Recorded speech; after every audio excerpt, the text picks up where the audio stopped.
भाइयों बहनों, कहते हैं सत्संग वह ज्ञान की गंगा है जो इसमें श्रद्धा भक्ति के साथ, निष्ठा के साथ, प्रेम के साथ अवगाहन करता है। तो गोस्वामी जी लिखते हैं, मज्जन फल पेखिय तत्काला, काक होई पिक बकौ मराला।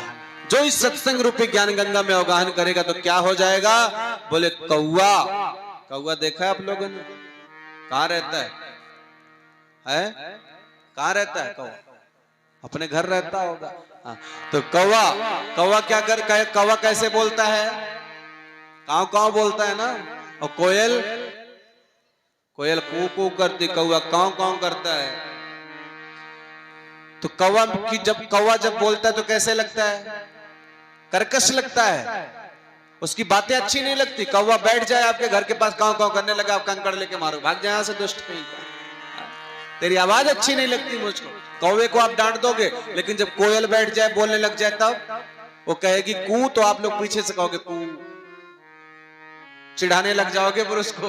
क्यों? क्योंकि उसकी आवाज अच्छी लगती है। बोले इस सत्संग रूपी ज्ञान गंगा में कौवे की प्रवृत्ति का यदि कोई इंसान अवगाहन कर ले, यानी जो कड़वा बोलने वाला है, जिसकी स्वभाव में कुटिलता हो, जिसकी वाणी में कर्कशता हो, जो दुष्ट हो, दुष्ट से दुष्ट भी अगर इस सत्संग रूपी ज्ञान गंगा में अवगाहन कर लेगा तो कौवा क्या बन जाएगा? बोले कोयल।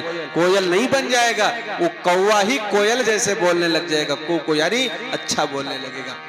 उसी तरीके से सत्संग रूपी ज्ञान गंगा में कौवे की प्रवृत्ति का यदि कोई व्यक्ति स्नान कर लेगा तो कोयल जैसे मधुर बोलने लगेगा, यानी मीठा बोलने लगेगा। इसलिए भाइयों बहनों, जब अवसर मिले तो सत्संग करो और बहानेबाजी मत करो, क्योंकि आजकल हर काम के लिए हमारे पास समय है, सत्संग करने के लिए समय नहीं है। किसी से पूछो जाकर के, भाई साहब सत्संग में क्यों नहीं आए? बोले बड़ा काम था। कहां गए थे भाई साहब? काम से गए थे। क्या कर रहे थे? काम कर रहा था भाई साहब।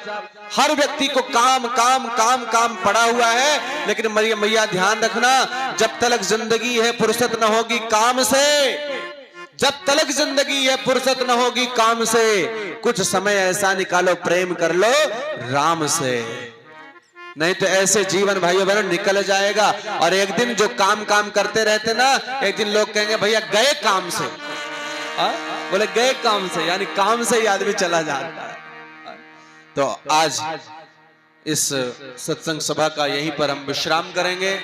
कल आप सभी लोग, जो यहाँ के लोग, आयोजक लोगों ने निर्धारित किया हो यज्ञ का समय, आप लोग यज्ञ में आइएगा। और कल शाम का जो प्रवचन का समय होगा यहाँ सूचना दी जाएगी।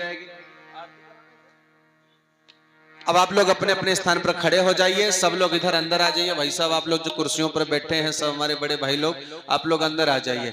ऐसे इधर मुख करके भगवान की आरती करेंगे। आज आप लोग बहुत थके हुए थे, फिर भी हमने आपको परेशान किया, उसके लिए क्षमा चाहते हैं।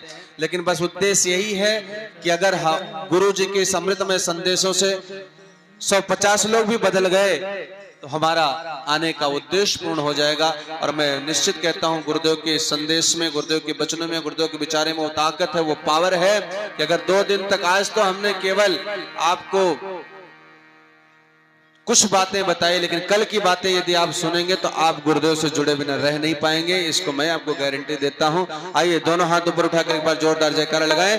बोलो महाकाल की जय, बोलो महाकाल